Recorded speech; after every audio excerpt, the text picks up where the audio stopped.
మొట్టమొదటి పాదం సమాధి పాదంలో 43 సూత్రాలు ఇప్పటివరకు చెప్పుకున్నాం.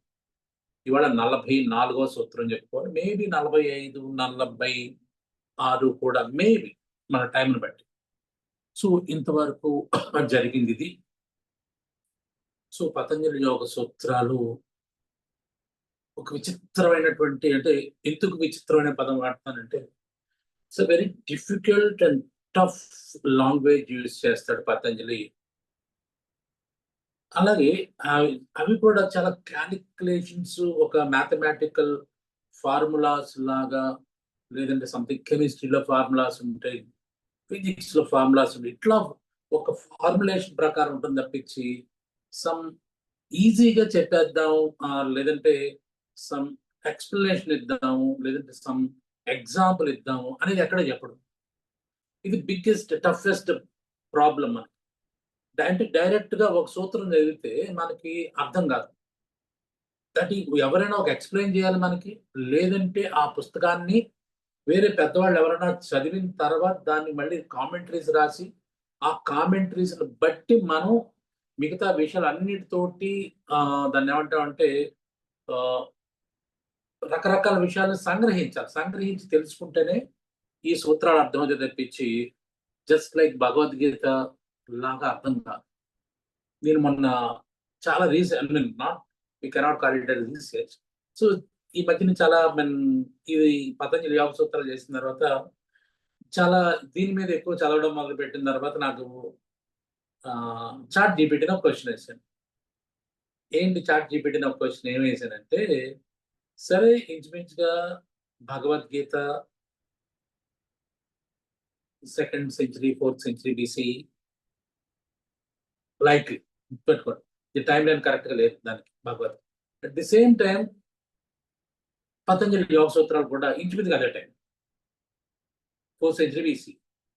సో మీరు భగవద్గీతకి ఈ యోగ సూత్రాలకి ఇంత వేరియేషన్ ఎందుకు ఉంది, లాంగ్వేజ్ ఎందుకు ఇంత టఫ్ గా ఉంది, నాకు అర్థం కావట్లేదు అని అడిగాను.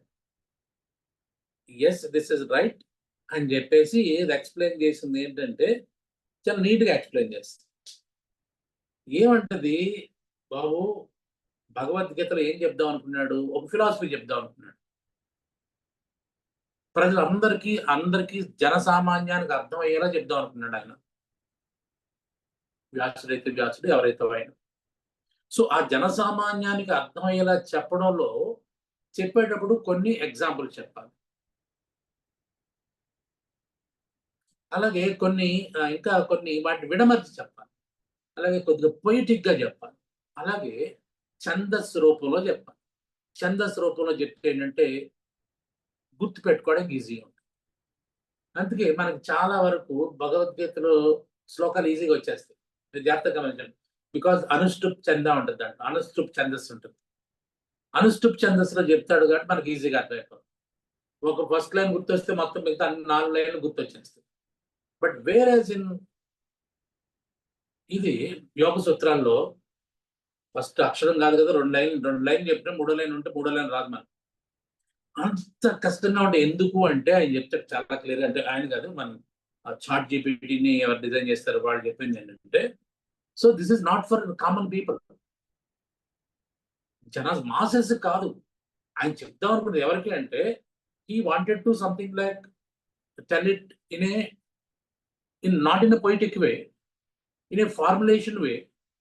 ఒక ఫార్ములేషన్ లాగా, ఒక థియరీ లాగా, ఒక థీరం. సో ఒక లెక్కల్లో ఎట్లా అయితే స్టెప్స్ ఉంటే అట్లా చెప్తాడు. అది సైన్స్ ని మనం దీనిలో చెప్పడం మనకు ఎవరికి రాదు. సైన్స్ ని పొయిటిక్ గా ఎవడో మాట్లాడలేడు. కాబట్టి భగవద్గీత లాంగ్వేజ్, ఈ లాంగ్వేజ్. సో నేను అంతకీ ఊరుకోకుండా పోనీ ఈ కారణం ఏముంటుందా అని అడిగా. ఏమని అడిగా, పోనీ భగవద్గీత తర్వాత వచ్చి, అంటే ఇప్పుడు ఉదాహరణ చూడండి, మనకి 1000 పడగల పుస్తకం ఉంటుంది. దానికి విశ్వనాథ సత్యనారాయణ శాస్త్రి గారు రాసినటువంటి చాలా ఫేమస్ బుక్, జ్ఞానపీఠ అవార్డు వచ్చింది దానికి, చాలా ఫేమస్. అది చదువుదామని ఎప్పుడు చదివినా నాకు 4 పేజీల కంటే ఎక్కువ తిప్పలేకపోయాను. ఎన్నోసార్లు చదివాను, ఎన్నో చిన్న, అంటే at the age of 17 years నుంచి చదువుతానే ఉన్నాను, కానీ 4 పేజీల కంటే ఎక్కువ చెప్పలేకపోయింది. ఎందుకంటే long page is very tough. అర్థం కాదు మనకి. నేను ఆ దృష్టితో ఏమన్నాను, ఒకవేళ భగవద్గీత లేటెస్ట్ ఏమో అదే ఇప్పుడు చూడండి, ఇప్పుడు 'యండమూరి వీరేంద్రనాథ్' నవల చదువుతూ పెరిగాం మనం. అంటే నా వయసు వాళ్ళందరూ కూడా 'యండమూరి వీరేంద్రనాథ్', 'మల్లాది వెంకట కృష్ణమూర్తి' నావల్ చదువుతూ పెరిగాం. పెరిగినోళ్ళకి మరి విశ్వనాథ్ సత్యనారాయణ శాస్త్రి సత్యనారాయణ గారిది అండ్ మీన్ 'యండమూరి' చదివితే ఇది ఈజీగా ఉంటుంది కదా! ఇది కష్టంగా ఉంది కదా! నేనేమడిగిన నా దృష్టిలో ఒకవేళ పతంజలి యోగ సూత్రాలు పాతవా? భగవద్గీత దీని తర్వాత వచ్చిందా అని అడిగాను. అంతే కదా! ఐడియా వస్తుంది కదా మనకి. భగవద్గీత ఎందుకు ఈజీగా రావాలి నాకు? సూత్రాలు ఎందుకు రావట్లేదు? అని అడిగితే అదేం కాదు. 2 ఇంచుమించుగా ఒకే టైంలో రాసినవి. బట్ వాళ్ళు చెప్పుదాం అనుకున్న ఉద్దేశ్యం వేరు. అలాగే టార్గెట్ ఆడియన్స్ వేరు. టార్గెట్ పీపుల్ వేరు. అందుకని ఆ లాంగ్వేజ్ అట్లా ఉంది అని చెప్పి. కాబట్టి సో ఈ సూత్రాన్ని గుర్తుపెట్టుకోవడం, చదవడం కొద్దిగా కష్టమైనా కూడా నేను చెప్పినట్టుగా ఎవరో ఒకళ్ళు చెప్తే, లేదంటే రకరకాల వేరియస్ సోర్సెస్ నుంచి వాటిని గ్రహిస్తూ ఉంటేనే మనకి పతంజలి యోగ సూత్రాలు అర్థమవుతాయి తప్పించి డైరెక్ట్‌గా పుస్తకం చదివితే ఏముండదు. ఉదాహరణ చూడండి ఇప్పుడు నెక్స్ట్ ఆహ్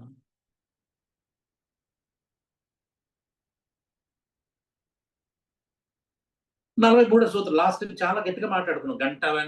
గంట పైన మాట్లాడుకున్నాం లాస్ట్‌ది. స్మృతి పరిశుద్ధౌ స్వస్వరూప శూన్యేవ అర్థమాత్ర నిర్భాస నిర్వితర్క అన్నాడు. ఈ ఒక్క పదం లైన్‌లో ఉండదు. చూడండి. ఒక పొయిటిక్‌గా ఉండదు. ఒక ఛందస్సు లేదు. అని ఏ పదం కలిస్తే ఆ పదం వాడేస్తా ఉంటాడు. చూడండి. స్మృతి పరిశుద్ధౌ స్వరూప స్వరూప శూన్యేవ అర్థమాత్ర నిర్భాస నిర్వితర్క. ఇది గుర్తుపెట్టుకోవడానికి లేదు. ఒక బండ గుర్తులు పెట్టుకోవడానికి లేదు. ఒక ఛందస్సు లేదు. ఏమి లేదు. సో దాన్ని మామూలుగా నేను నా ఎదురుగుండా ఇప్పుడు పీసీ ఉంది. పీసీలో నేనేం ఓపెన్ చేశానంటే వికీపీడియా చూశాను. వికీపీడియాలో ఏం రాశాడు? దీని అర్థం. స్మృతి పరిశుద్ధం స్వరూప శూన్యేవ అర్థమాత్ర నిర్భాస నిర్వితర్క. దీన్ని ఏమంటాడు ఈయన? సాధన ద్వారా చిత్తము పరిశుద్ధమైన అనంతరము వస్తు రూపం, అర్థం, శబ్దాలకు సంబంధించిన తర్కం కూడా ముగుస్తుంది అంట. ఇలా చేస్తే మనకు అర్థం కాదు. ఏమంటాడు? సాధన ద్వారా చిత్తము పరిశుద్ధమైన అనంతరం వస్తు రూపము, అర్థము, శబ్దాలకు సంబంధించిన తర్కము కూడా ముగుస్తుంది. కరెక్ట్ గానే ట్రాన్స్లేట్ చేశాడు. బట్ ఇలా కాదు మనం తెలుసుకోవాల్సింది. వెన్ యు ఆర్ మెడిటేటింగ్ ఏం చెప్తున్నాడు ఆయన? నువ్వు మెడిటేషన్ చేసినప్పుడు ఈ దారులు, ఈ స్టెప్స్ వస్తాయి. విజయవాడ నుంచి హైదరాబాద్ వెళ్తుంటే ముందుగా నీకు ఇబ్రహీంపట్నం జంక్షన్ వస్తది. ఇబ్రహీంపట్నం జంక్షన్ దాటిన తర్వాత నీకు కోదాడ వస్తుంది. కోదాడ తర్వాత సూర్యాపేట వస్తుంది. ఉంటాయి కదా! అలాగా నువ్వు హైదరాబాద్ వెళ్ళే లోపల నీకేమేమి స్టేజ్‌లు వస్తాయి క్లియర్‌గా చెప్తున్నాడు. అదే ఆయన చెప్దాం అనుకున్నాడు. దాన్ని వివరంగా అక్కడ స్మృతి పరిశుద్ధం. స్మృతి పరిశుద్ధం అంటే చిత్తము ఏమన్నాడు? చిత్తము పరిశుద్ధమైన అనంతరము. సో ఇది ఎలా చేస్తే అర్థం కాదు. స్మృతి వాట్ ఈస్ స్మృతి? అంటే నువ్వు మెడిటేషన్ చేసినప్పుడు నీ మనసులో ఉన్నటువంటి స్మృతులు, జ్ఞాపకాలు మనసులో ఉండవు. గుర్తుపెట్టుకోండి. జ్ఞాపకం అనేది డీపర్ లెవెల్‌లో ఉంటుంది. అది చిత్తంలో ఉంటుంది. చిత్తం అంటే సబ్‌కాన్షియస్ మైండ్. సబ్‌కాన్షియస్ మైండ్‌లో ఉన్న జ్ఞాపకాలు కూడా పరిశుద్ధం అవ్వాలి అంటాడు. లేకపోతే అది సవితర్కం అవ్వదు. కదా! అది సవితర్కం అవుతుంది. జ్ఞాపకాలు అంటే నిర్వితర్కం అవ్వదు. సవితర్కం అవుతుంది. సో కాబట్టి ఇక్కడ సబ్‌కాన్షియస్ మైండ్‌లో అంటే డీప్ రూటెడ్‌గా సబ్‌కాన్షియస్ మైండ్ ఎక్కడి నుంచి వస్తుంది? అది నీది కాదు. సబ్‌కాన్షియస్ మైండ్ ఇప్పుడు మనం మాట్లాడుకునే మాటల్లో ఉండదు. చిన్నప్పటి నుంచి నువ్వు పుట్టినప్పటి నుంచి నువ్వు తల్లి గర్భంలో ఉన్నప్పటి నుంచి ఉన్నవన్నీ కూడా స్మృతులే. వాటిని పరిశుద్ధం చేసుకోమంటాడు. అంటే అవి కూడా పరిశుద్ధం అయిపోతాయి. అవి ఏమి ఉండవు. ఇంకేం ఉండకుండా ఉండడం నిర్వితర్క అంటాడు. సో ఈ రకంగా దానికి మనకి వ్యాసుడు, భోజుడు, తర్వాత వాచస్పతి మిశ్ర, ఆయన తర్వాత బికే సయ్యంగారు, తర్వాత సచ్చిదానంద వీళ్ళందరూ రాసిన కామెంటరీస్ చదువుతూ ఉంటే మనకు కొద్దిగా అర్థం అవుతుంది. అందుకని కొద్దిగా మన సూత్రానికి ఎక్కువ టైం తీసుకున్నాము. చదువుతూ పోతే ఏం అర్థం కాదు. అందుకోసం ఎక్కువ టైం తీసుకున్నాం. సో ఇవాళ ఏంటంటే మనం ముఖ్యంగా నేర్చుకోవాల్సింది 44.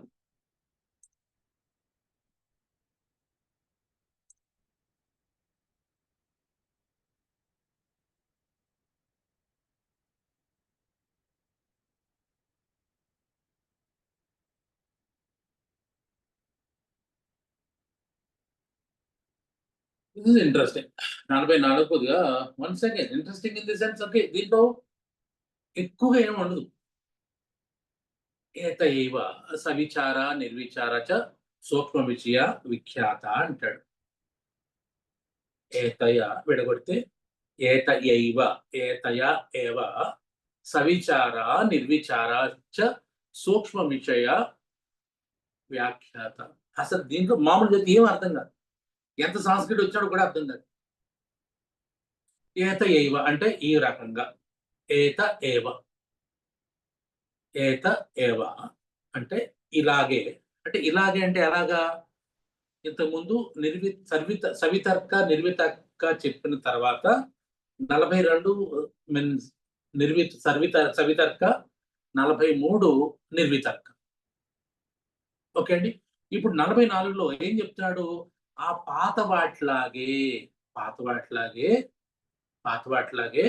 సవిచార నిర్విచార చ సూక్ష్మ విషయ వ్యాఖ్యాత. దీనికి కామన్ గా దీంట్లో వికీపీడియా ఇచ్చింది ఏంటంటే ఇంతవరకు పై సూత్రాలు అంటే 43, 42 సూత్రాల ద్వారా సవిచార ద్వారా తెలుసుకున్నదే సవిచార సమాధి, నిర్విచార సమాధి. తద్వారా సూక్ష్మ విషయానికి సంబంధించిన జ్ఞాన సముపార్జన వివరించడం జరిగింది. ఏమీ అర్థం కావట్లేదు ఇక్కడ. గుర్తుపెట్టి ఇందా చెప్పింది ఇందా చెప్పినట్టుగా వస్తుంది. మళ్ళీ ఇక్కడ ఏమర్థం అవుతుంది? ఇంతవరకు పై సూత్రాల ద్వారా సవిచార సమాధి, నిర్విచార సమాధి, తద్వారా సూక్ష్మ విషయానికి సంబంధించిన జ్ఞాన సంపాదన వివరించడం జరిగింది. అసలు ఏమన్నా ఉందో దీంట్లో? వాక్య నిర్మాణం కూడా తప్పుగా ఉంది. సో ఇలా అర్థం చేసుకుంటే మనకి ఏమి అర్థం కాదు. కాబట్టి మనం డీటెయిల్గా వెళ్ళాలి. ఒక్కొక్క అర్థానికి, ఒక్కొక్క పదానికి ఒక్కొక్క పదం. ఏత ఇవ ఏత అంటే ఇలాగే అంటే ఏంటి? 42, 43 లాగే సవితర్క నిర్వితర్క లాగే వెళ్ళినప్పుడు బై దిస్ వెరీ థింగ్ ఏత ఏవంటే in the same way points back to the pattern discussed earlier. అంటే 43 అబౌట్ నిర్వితర్క అండ్ 42 సవితర్క. అంటే 42, 43లో చెప్పినట్టుగానే చేస్తూ పోతూ ఉంటే, అంటే నువ్వు అదే హైదరాబాద్ బస్ ఎక్కి వెళ్తూ ఉంటే ఇబ్రహీంపట్నం కోదాడ, తర్వాత సూర్యాపేట, నకిరేకల్ ఎట్లా వస్తాయో ఎలా అయితే వస్తాయి అలాగే ఏమవుతుందంట నిర్వితర్క తర్వాత ఏమొస్తుందంట? జాగ్రత్తగా చూడండి. ఇక్కడ ఈ పదాన్ని నేను మధ్యాహ్నం అంతా దీని మీద కూర్చున్నా. సవిచార ఇలా వెళ్తూ ఉంటే నెక్స్ట్ స్టేజ్ ఏంటి? సవిచార. వాట్ ఈస్ విచార. అంటే కూడిన, అంటే విచారంతో కూడినటువంటి ఒక స్టేజ్ వస్తుంది. విచారం అంటే ఏడుపు కాదు. విచారం అంటే విచారం వ్యక్తం చేశారు కాదు. ఆ విచారం కాదు. విచారం అంటే ఒక ఆలోచనలో ఒక లెవెల్ అనమాట. దీని గురించి డీటెయిల్ గా మాట్లాడుకుందాం. ఆలోచనలో ఒక లెవెల్ అంటే సవిచార అంటే ఆలోచన ఇంకా ఉంటుంది. That is సవిచార. సవితర్క తర్కం అయిపోయింది. ఇప్పుడు సవిచార వచ్చింది. జాగ్రత్త చూడండి. అంటే ఒక్కొక్క స్టేజ్ మనకి ఎక్స్ప్లెయిన్ చేస్తాను నేను. With subtle reflection or thought, సవిచార implies subtle contemplation, inner reflection, where some mental process, vichara, even alochana, some mental process is there, is there.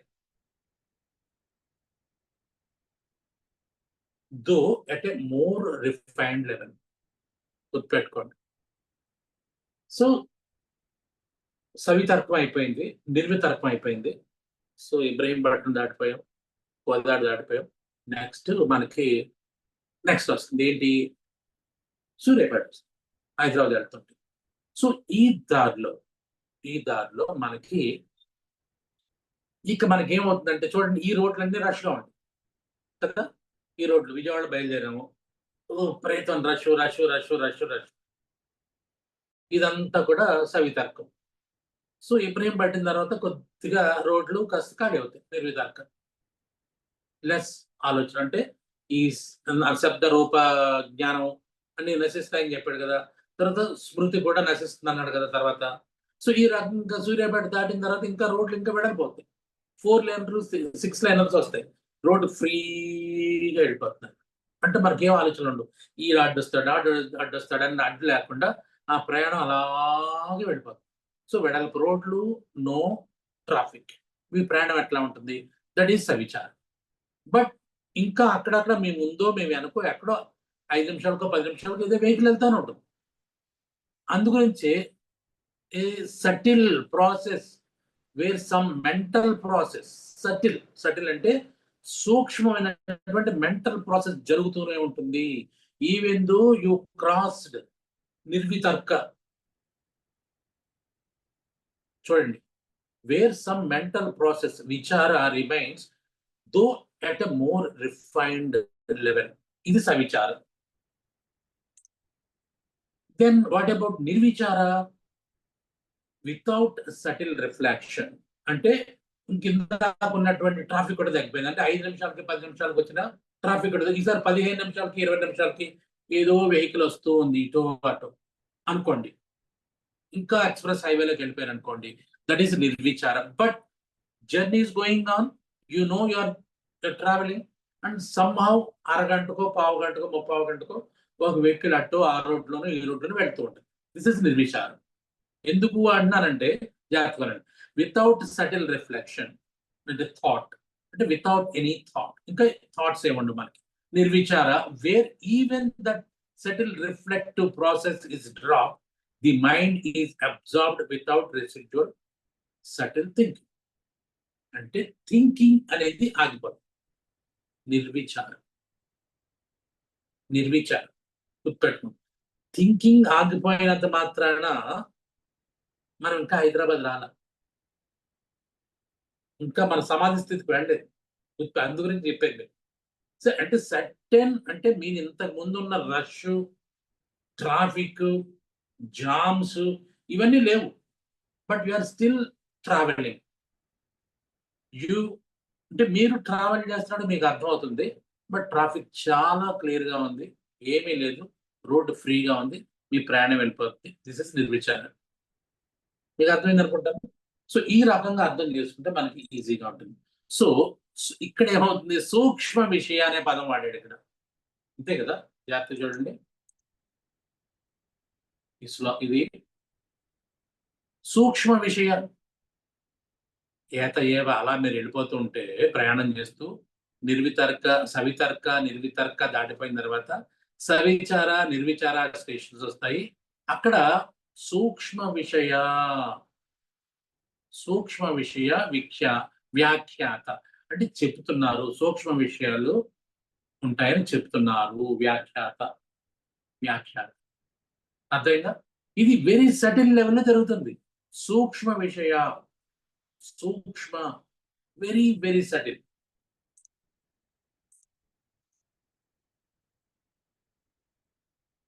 So Sukshma Vishaya, having subtle objects, Sukshma, subtle, fine Vishaya objects, it is the focus, the domain of the mind. అంటే ఒక process అంటే ప్రయాణం జరుగుతుంది కదా, సూక్ష్మ విషయం. Here the objects of meditation are subtle, not gross. సేమ్ సూక్ష్మ విషయాలంటే మనకి ట్రాఫిక్ తగ్గిపోయింది.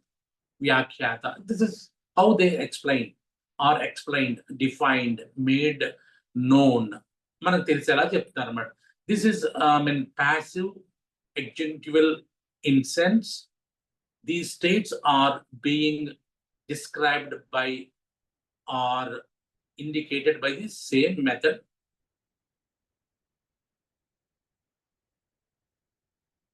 క్రైటీరియన్.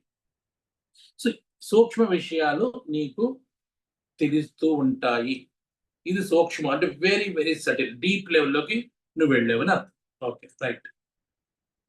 సో ఇక్కడ మనం మిగతా వాళ్ళు ఏం చెప్పారు, వ్యాసుడు ఏం చెప్పాడు, మిగతా వాళ్ళు ఏం చెప్పారు చూద్దాం. The preceding sutras 142 నిర్వితర్క సవితర్క 1-43, that is నిర్వితర్క, deal with savitarka nirvitarka samadhis, states of absorption concerning gross objects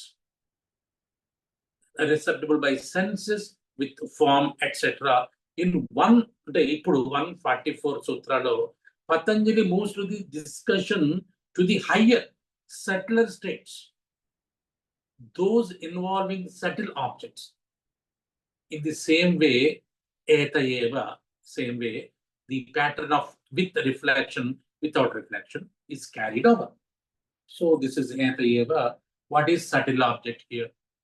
Subtle object అంటే సూక్ష్మ విషయం అంటే ఏంటి? The objects in question here are not gross. Traffic లేదనుకోండి, బట్ సటిల్ ఉంది, ఎక్కడో పావు గంటకు అరగంట. Inner phenomena, this is very ఏదో మీకు మిమ్మల్ని ఇబ్బంది పెట్టినటువంటి ట్రాఫిక్ ఒకటే ఉంది. Subtle mental objects, internal energies, internal energies, subtle తత్వాస్ ఆర్ రిఫైన్డ్ ఎక్స్పీరియన్స్, సటిల్ తత్వాస్ మాత్రమే లోపల ఉంటాయి. These are the kinds of phenomena that are more refined than simple sense objects.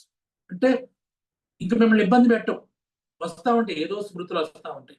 Sub conscious మైండ్లో ఎప్పుడో చిన్నప్పుడు, ఎప్పుడో గర్భంలో ఉన్నప్పుడు, ఎప్పుడో ఏదో గుర్తొస్తుంది, బట్ అది మిమ్మల్ని ఇబ్బంది పెట్టదు. These become the focus. The sutra says that both with subtle thought and without subtle thought, meditative absorptions are explained for these subtle objects. So ఇంక ఎంత చెప్పినా ఇలాగే ఉంటుంది, ఇది ఇంత మించి చెప్పాల్సిన పని లేదు. ఓకే, సో భోజుడు రాజమార్తాండ అనే కామెంట్ రాశాడు యోగ సూత్రాల మీద. ఆయన ఏమంటాడంటే, according to Bhoja's Rajamartanda, the sutra means that by means of the explanation given for సవితర్క నిర్వితర్క, the analogous states of savichara nirvichara for subtle objects are also described. ఇంచుమించుగా రెండు ఒకటే, అంటే సవితర్క నిర్వితర్క, సవిచార నిర్విచార ఇంచుమించుగా రెండు ఒకటే అని, అంటే వెరీ సటిల్ లెవెల్లో ఉంటుంది తేడా అంతే చెప్తాను. He defines savichara as the state where subtle objects are characterized by notions or place, time, quality, etc. And nirvichara as when those notions drop off and only the substratum remains. ఈయన ఏమంటాడంటే, సవిచారాలో మనం ఇందాక నిర్వితర్కాలు ఏమనుకున్నావు, స్మృతి పరిశుద్ధం, స్మృతులు ఉండవు, పరిశుద్ధం అయిపోతాయి. అలాగే శూన్య, ఓకే, శూన్యం ఉంటుంది, మైండ్లో శూన్యం ఉంటుంది అని చెప్తా ఉంటాడు. సో ఇక్కడ ఏంటంటే, ఇక్కడ సెన్సెస్ పనిచేయవు, సెన్సెస్ మాట నిర్వితర్కాలో సవితర్కాలో సెన్సెస్ పనిచేస్తాయి అంటాడు, సెన్స్ ఆపాలంటాడు, అంతే కదా. రూప జ్ఞాన రూప, what is the sutra, 1 minute అండి, ఎందుకంటే మళ్ళీ వెనక్కి వస్తుంది, ఎందుకంటే మనం అలా వెళ్ళిపోతే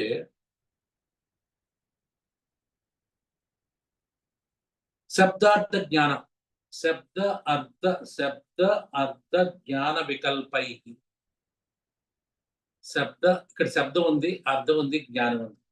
సో స్మృతిపరచు స్వరూప శూన్యం అంటే స్వరూప శూన్యం.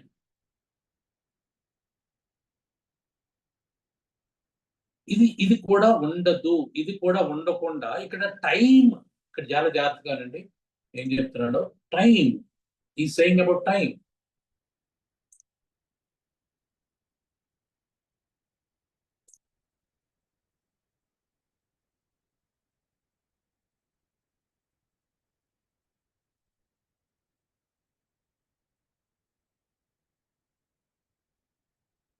ఇక్కడ ఏం చెప్తున్నాడు ఆయన? So the state where settled objects are characters by notions of place, time, quality. ఇందాక శబ్దార్థ జ్ఞానం అన్నాడు, ఇక్కడ ఆటల గురించి శబ్దం అర్థం జ్ఞానం లేదు. ఇక్కడ జస్ట్ పాసింగ్ క్లౌడ్స్ అంటే అదే ఇంత ప్రయాణంతో హైదరాబాద్ ప్రయాణంతో పోల్చుకోండి, 6 lanes వచ్చేసినాయి, ట్రాఫిక్ చాలా క్లియర్ గా ఉంది, ఏమీ లేదు, మీ ప్రయాణం అలాగే సాగిపోతుంది. బట్ ది టైం, మీరు ప్రయాణం సాగిస్తూ ఉన్నారు అంటే you are in certain place, అంటే ఈ భూమి మీద ఉన్నారు. దిస్ ఇస్ సవిచార సమాధిలో వస్తుంది అనమాట. మీరు ప్రయాణం చేస్తున్నారు, ఇది కూడా సవిచార సమాధిలో వస్తుంది అనమాట. ఇంత టైంలో మీరు ప్రయాణం చేస్తున్నారు, ఇవన్నీ కూడా లిమిటేషన్స్ ఉంటాయి.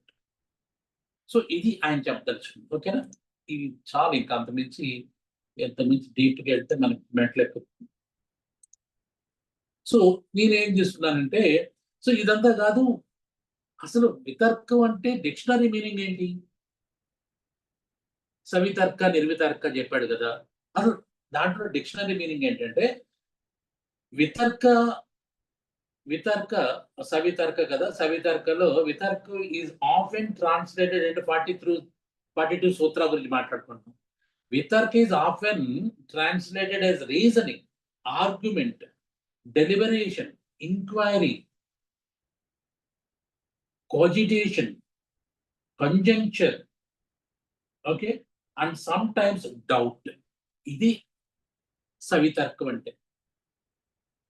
Okay, the practical Sanskrit English dictionary, something Williams DDSA, list vitarka as a masculine, argument, reasoning, inference, guess, conjecture, supposition, doubt, deliberation, discussion, consideration of probabilities, mental anticipation of alternatives. ఇది వితర్కం అంటే, గుర్తుపెట్టుకోండి. మరి what is విచార? విచారం అంటే కూడా తెలుసుకోవాలి కదా. సవితర్క, నిర్వితర్క, సవిచార, నిర్విచార. సో వాట్ ఈస్ విచార దెన్? ఎందుకు 2 పదాలు వాడాడు? నాకు వచ్చి డౌట్ ఏంటంటే, సవితర్క, నిర్వితర్క ఆపేయచ్చు కదా అయినా, ఆపకుండా సవిచార ఎందుకు వెళ్ళాడు, మళ్ళీ నిర్విచారాకి ఎందుకు వెళ్ళాడు కదా. ఈ రకంగా మనం క్రిటికల్ థింకింగ్ అంటే, ఈ క్రిటికల్ థింకింగ్ మనం అలవాటు చేసుకుంటే మరి ఏ విషయాలైనా క్లియర్గా ఉంటుంది. అవును కదా, సమాధిలో కూర్చున్నావయ్యా, మెడిటేషన్ చేస్తున్నావు, అయిపోయింది. నువ్వు చెప్పావు కదా, సంప్రజ్ఞాత్ సమాధి చెప్పావు, అసంప్రజ్ఞాత్ సమాధి చెప్పావు, అక్కడికి అయిపోయింది కదా. అవలేదు అంటాడు. మళ్ళీ ఏమంటాడు? సవితర్కం అంటాడు. శబ్ద జ్ఞాన అర్థాలు ఉన్నాయంటాడు. ఇచ్చేసారేనయ్యా, ఉన్నాయి, అయిపోయింది. తర్వాత మళ్ళీ నిర్వితర్క అంటాడు. దాన్ని ఏమంటాడు? స్మృతి పరిశుద్ధం అంటాడు, స్వరూప శూన్యం అంటాడు. మళ్ళీ అయిపోయింది కదా, వదిలేయచ్చు కదా, ఎక్కడికైనా వదిలేయచ్చు కదా. ఈ లేదు, ఇంకా లోపలికి వెళ్ళాలంటాడు. ఏంటి లోపలికి వెళ్ళేది? నిర్విచార, సవిచార అంటాడు. సో సి, నేను చెప్పదలుచుకుని ఏంటంటే, భారతదేశంలో ఉన్నటువంటి జ్ఞాన సంపద ఎంత డీప్ గా డిస్కస్ చేయాలి. మనం మెడిటేషన్ అంటే కూర్చుని లేదా అంకెల్ లెక్క పెట్టుకుని దేవుడి పేరు చెప్పుకుంటూ ఓం ఓం ఓం ఓం నమ శివాయ, ఈ పూజలు పునస్కారాలు ఎందుకు? నేను అంటే నా పర్సనల్ విషయం అనుకుంటా, ఎందుకు నేను అంత ఇంట్రెస్ట్ చూపించను అంటే, there is much more than this puja and vrata and దేవుడు గుడి. దానికంటే much more is there, explain, very clearly explain. So నేను సంప్రజ్ఞ సమాధి చెప్పి ఆపేయచ్చు కదా, ఆపల. అసంప్రజ్ఞ సమాధి చెప్పి ఆపేయచ్చు కదా, ఆపల. సవితర్కం అన్నాడు, ఆపలేదు. నిర్వితర్కం అన్నాడు, ఆపుకొని అక్కడికన్నా ఆపేవయ్య స్వామి, అక్కడ కూడా ఆపుకుంటా. లేదు, ఇంకా నేను లోపల తీసుకెళ్తాను, ఇంకా లోపల తీసుకెళ్తాను. రా, సవిచారం ఉంది చూడు, ఇక్కడ నీకు ట్రాఫిక్ ఎంత స్లోగా ఉంది చూడు, మనసులో ఎంత ఫ్రీగా ఉందో చూడు. మళ్ళీ ఇది సవిచారమే, ఇక్కడ కూడా నీకు టైము స్పేస్ అనేవి ఉన్నాయి. దీనికంటే లోపల రా, ఇంకా లోపల లాకెళ్తాడు. మన నిర్విచారం ఉంది. నిర్విచారం అంటే ఇందాక డౌట్ ఉంటుందండి. ఇక్కడ ఏంటి? వాట్ ఈస్ నిర్విచార? The investigation, deliberation, consideration, feasible. So etymologically it comes from prefix okay.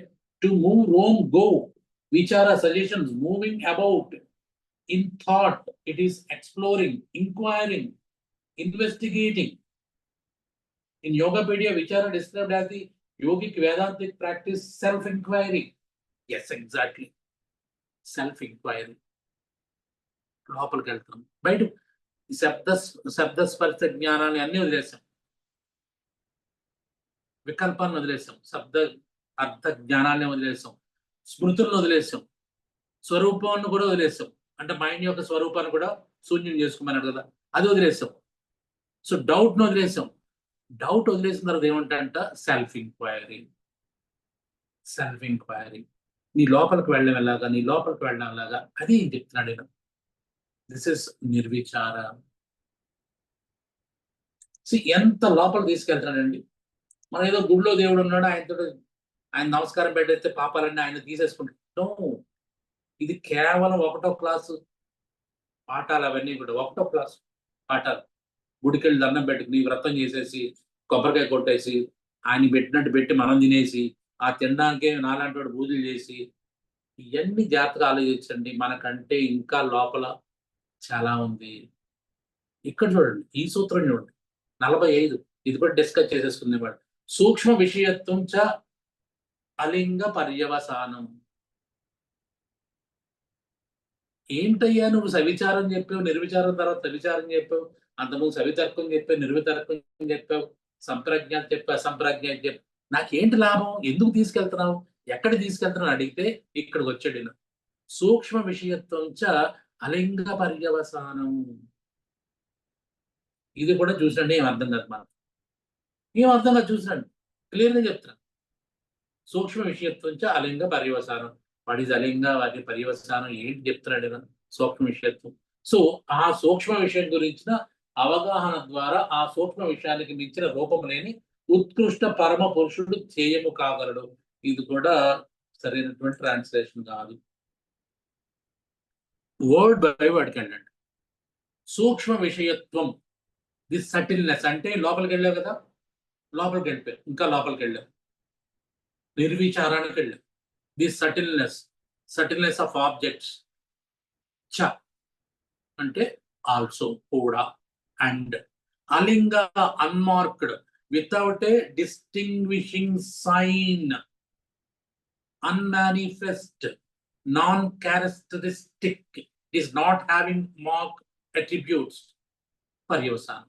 దీని పర్యవసానం ఏంటయ్యా అంటే, ఎండింగ్ ఏంటి, నన్ను ఎందుకు తీసుకెళ్తున్నావు అంటే, ఇదిగోరా ఇచ్చోడా, ఇలాగా సంప్రజ్ఞాత, అసంప్రజ్ఞాత, నిర్వితర్క, సవితర్క తర్వాత నిర్వితర్క, సవిచార, నిర్విచారకి వెళ్ళిన తర్వాత ఒక విషయం వస్తుంది నీకు, సూక్ష్మ విషయత్వం వస్తుంది, ది సటిల్నెస్ వస్తుంది.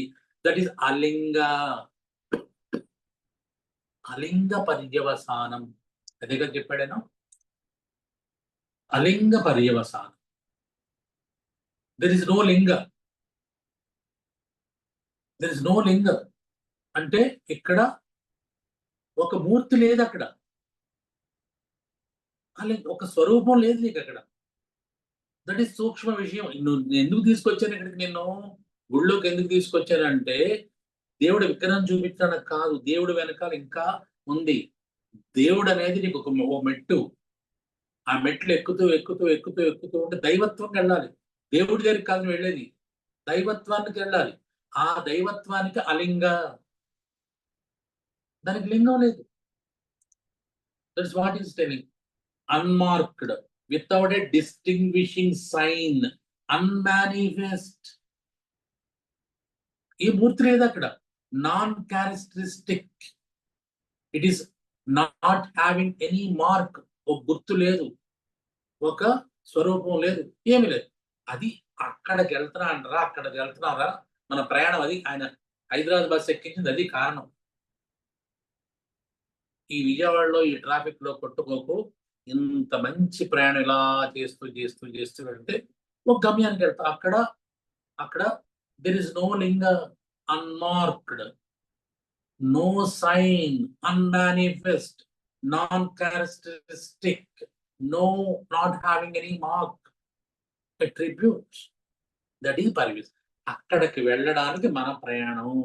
Typical translation, the subtlety, the subtlety of objects reaches up to the unmanifest.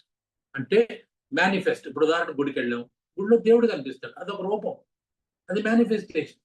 మనకు మేనిఫెస్టేషన్ కాదు, వెనకాల ఇంకా అన్మానిఫెస్టేషన్ ఉంది. ఇంకా అక్కడ ఇద్దరు చెప్పారు, దేవుడు కాదు, దైవం కాదు, దైవత్వం వెనకాల ఏదో ఉంది, అది కూడా లేదే, శూన్యం ఉంది, అక్కడికి వెళ్ళు.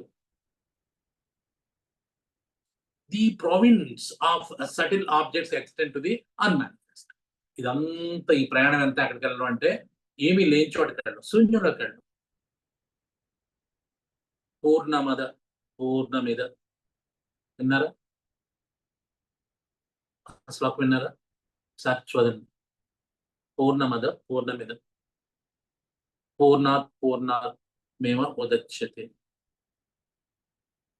సో సున్నాలోకి వెళ్తే సున్నాలోంచి సున్నా తీయలేవు, సున్నాను కలిపినా సున్నా వస్తుంది, సున్నాలోంచి సున్నా కలిపినా తీసేసినా అంతే ఉంటుంది, సున్నా మాత్రం సున్నాలాగే ఉంటుంది. వాట్ ఈస్ దట్ సున్నా? అదే అదే నేచర్, అదే పురుషుడు, అదే అది యాక్చువల్గా దైవం అండి. ఏముండదు, పూర్ణం. పూర్ణం అంటే సున్నా, పూర్ణం అంటే సున్నా, పూర్ణం అంటే పూర్తి, అదే పూర్తి, అదే సున్నా.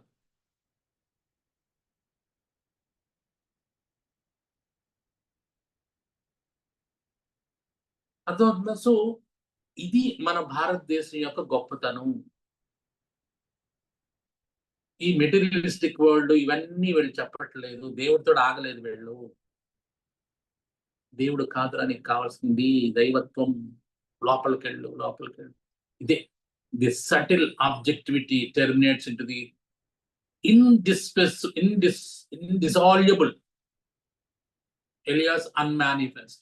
So the idea is when you go into more subtle objects of meditation, their subtlety is defined such that it is ultimately ends or it bounded by the linga state, the unmanifest.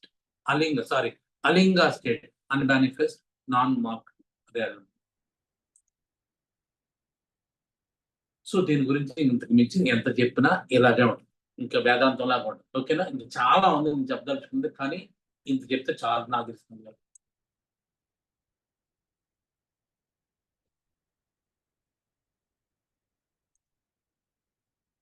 So ఇది yeah ఇది కూడా 46వ సూత్రం కూడా ఇవాళ ఊరికి నేను just ఒకసారి మామూలు మాట్లాడేసుకున్నాను. తా ఏవ సబీజ సమాధి. మళ్ళీ చూడండి, ఇంత చెప్పి అక్కడ అలింగ పర్యవసానం అన్నాడా, మళ్ళీ అక్కడితో ఆగట్లేదు తిన్నా, మళ్ళీ దాని సబీజ సమాధి అన్నాడు. సా అంటే మళ్ళీ సా అంటే ఉంది, ఏదో ఉంది, స బీజ, నిర్బీజ సమాధి కూడా ఉందన్నమాట. ఎక్కడ తీసుకెళ్దాం అనుకున్నాడు నేను మనల్ని? ఏదో ఒకటి ఉంటుందండి, ఇంకా స బీజ తా ఏవ సబీజ సమాధి. ఇక్కడ ఆపేసి మనం లెటర్స్ ఏమన్నా పాయింట్స్ ఉంటే, డౌట్స్ ఉంటే మాట్లాడుకుందామా?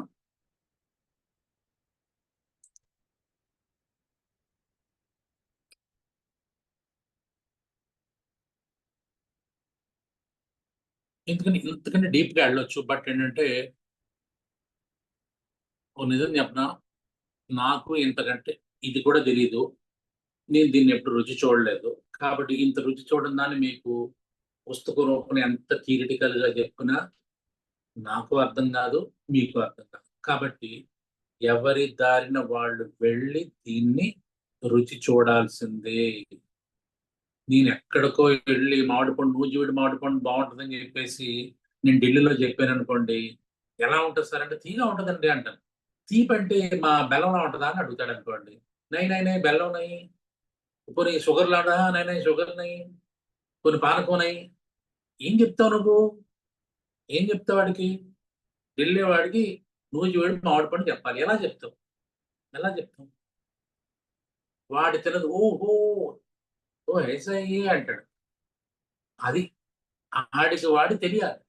నేను ఎంత చెప్పినా, నేను ఎంత చెప్పినా నాకు అర్థం కాదు, నేను ఎంత చెప్పినా మీకు అర్థం కాదు. సో కాబట్టి మీరు నేను కలిసి దీని లోపలికి డీప్గా వెళ్ళి మన మీద మనం ప్రయోగం చేసుకుని మనం ఆ మెడిటేటివ్ ప్రాసెస్ లోకి వెళ్ళి దాన్ని అర్థం చేసుకుంటే అప్పుడు మనకు తెలుస్తుంది. లేకపోతే ఎంతసేపు ఇది సృష్టి వేదాంతంలాగా మాట్లాడుకుంటూ జరుగుతుంది. కాబట్టి please enjoy that state and please try to go to that state. Simple గా ఒకటో క్లాస్ లో ఆగద్దు. మళ్ళీ మళ్ళీ చెప్తాను, ఇది మాత్రం క్లియర్గా చెప్తాను. మీరు దేవుడు గుడి మెట్ల దగ్గర ఆగిపోవద్దు, దేవుణ్ణి దాటి వెళ్ళండి, ఏమైనా ఉందేమో అది మాత్రం క్లియర్. ఈ సబీజ నిర్బీజ సవితర్క నిర్వితర్క అంత దూరం నేను వెళ్ళలేదు. So clear. నేను ఆనెస్ట్ అనే పేరు పెట్టుకోవడం శుద్ధ తప్పు, బట్ నేను వెళ్ళలేదు, నాకు కుదరలేదు. మేబీ ట్రై చేస్తాను నేను. Anyway, any questions please? But today 45, 44, 45 and 46. 46 అవ్వలేదు, 44, 45.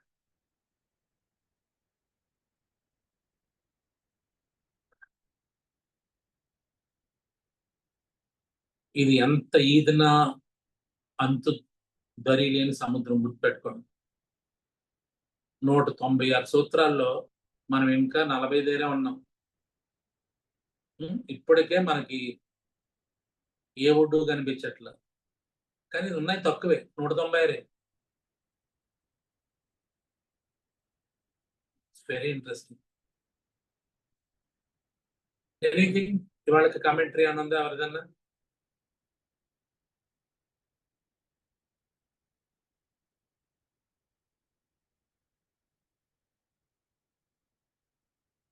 ఆన్ చేశారా? ఆన్ చేసి మాట్లాడుకోవచ్చు.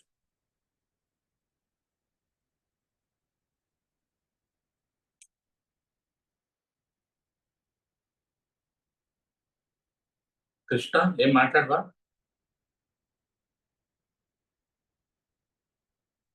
పాపం కృష్ణ రెగ్యులర్ గా ఈ క్లాసెస్ వస్తా ఉంటాడు. ఏం మాట్లాడవా అన్న? అంతా కన్ఫ్యూజ్ ఏం మాట్లాడమంటారు సార్? పోనీ హైదరాబాద్ ప్రయాణం అర్థమైందని? లేదండి, నేను ఎక్కడికి వెళ్ళలేదు, విజయవాడలో ఉంటాను. ఇంకా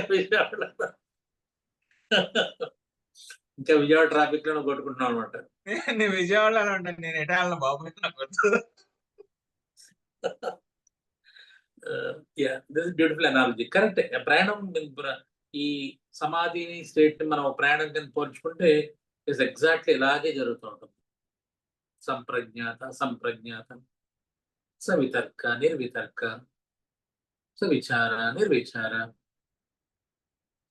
అంతా చెప్పి నాకు అర్థం కానిది ఏంటంటే మళ్ళీ ఇది సబీజం అన్నాడు. మళ్ళీ లాస్ట్ నాకు అక్కడ మెంటలు ఎక్కింది. అదే సార్, కాసేపు చేయమంటాడు, కాసేపు చెయ్యొద్దంటాడు, చేయకూడదు. కాదు, ఇంకా ఇంత చేసినా మళ్ళీ సబీజ్ ఇంకేదో నిలో ఉందరా అంటున్నాడు మళ్ళీ. ఓర నాయన, ఈయన ఎక్కడ ఇప్పుడు అయిపోయిందనండి. ఇందాక ఏంటిది అలింగత్వానికి మనకి పర్యవసానం అన్నాడు, వెళ్ళిపోయేవారని అన్నాడు. నేను అనుకున్నాను ఇంకా వెళ్ళిపోయామో హైదరాబాద్ అనుకున్నాను. కాదు, ఇక్కడ వెళ్ళింది ఇంకా నీకు మళ్ళీ ఇది స్థాయివ సబీజ సమాధి అంటున్నాడు. ఇంకా నా తర్వాత 47 ఏం చెప్తే నా భయం వేస్తుంది ఇప్పుడు నాకు. ఇంకా ఎక్కడ తీసుకెళ్తాడు ఆయన రియల్. సో సి ఆయన ఏం సాధించి ఎలా కనిపెట్టాడు ఇదంతా. ఈ రోజు నీకు ఎంత చాట్ జీపీటీలు ఉన్నాయి, ఎన్ని కంప్యూటర్లు ఉన్నాయి, కరెంట్ ఉంది, ఏసీ ఉంది, లైట్లు ఉన్నాయి, ఇంటర్నెట్ ఉంది, ఫోన్లు ఉన్నాయి, కంప్యూటర్స్ ఉన్నాయి. ఇప్పటికే మనకి ఇంకా నువ్వు విన్నట్టు విజయవాడ ట్రాఫిక్ లో కొట్టుమిట్టాడుతున్నామే. ఆయన ఏమీ లేని రోజుల్లో గుర్తుపెట్టుకోండి, 1900s, నేను చెప్పే 1900s లో 21 years is the average life span. 21 సంవత్సరమేనంట 1900s లో.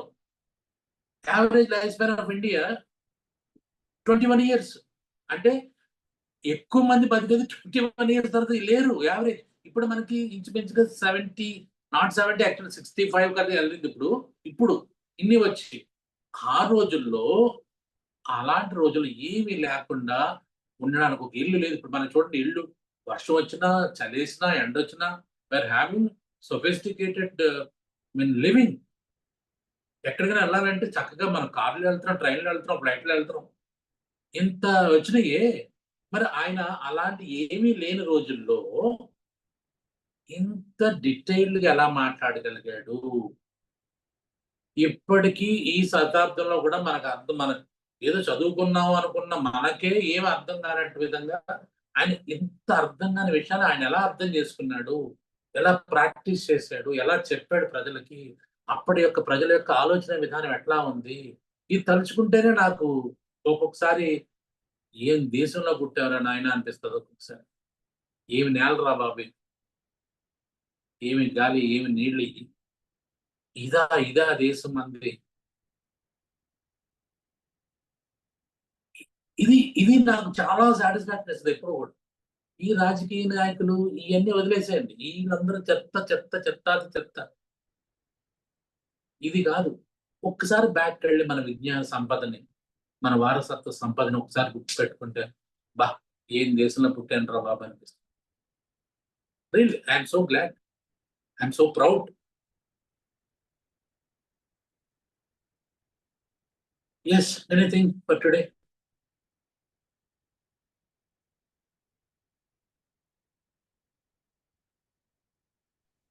సార్, సూక్ష్మ విషయాలని పంపించేసి క్లియర్ మైండ్ తోటి ఏమి లేకుండా శూన్యం, ఏ లింగ రూపం అనేటువంటిది ఒక వ్యక్తిగా కానీ ఒక శక్తి కానీ చూడొద్దు అని చెప్పిన తర్వాత పూర్తిగా శూన్యం అయిపోతే మళ్ళీ ఏదో ఒకటి దయ్యాలు వచ్చి కూర్చుంటాయేమోనని ఏదో ఒక కాన్సన్ట్రేషన్ ఒకటి అనుకొని దాన్ని సాధించడానికి మళ్ళీ పెట్టుకోండి నాయన అని చెప్తాను. కానీ ఇంత వదిలించుకోవడానికి చెప్పింది అంతా చెప్పి ఇప్పుడు శూన్యంగా పెట్టుకోకండి, దాంట్లో మళ్ళీ వచ్చేది ఒకటి చేస్తా ఉంటుందని చెప్తాడేమో సార్. మీరేం చెప్తారో నెక్స్ట్ క్లాస్ లో వెయిట్ చేయాల్సింది. మళ్ళీ అక్కడికి సబీజ సమాధాయవ సబీజ సమాధి అంటాడు. అదే ఇంకా బీజం నీలో ఉంది అంటాడు. ఇంకా నీలో ఆశ్చర్యంగా ఉంది సార్ అది మాత్రం. లింగ పర్యవసానం అని ఒక పక్కన చెప్పి మళ్ళీ తా ఏవ సబీజ సమాధి అంటాడు. Really great.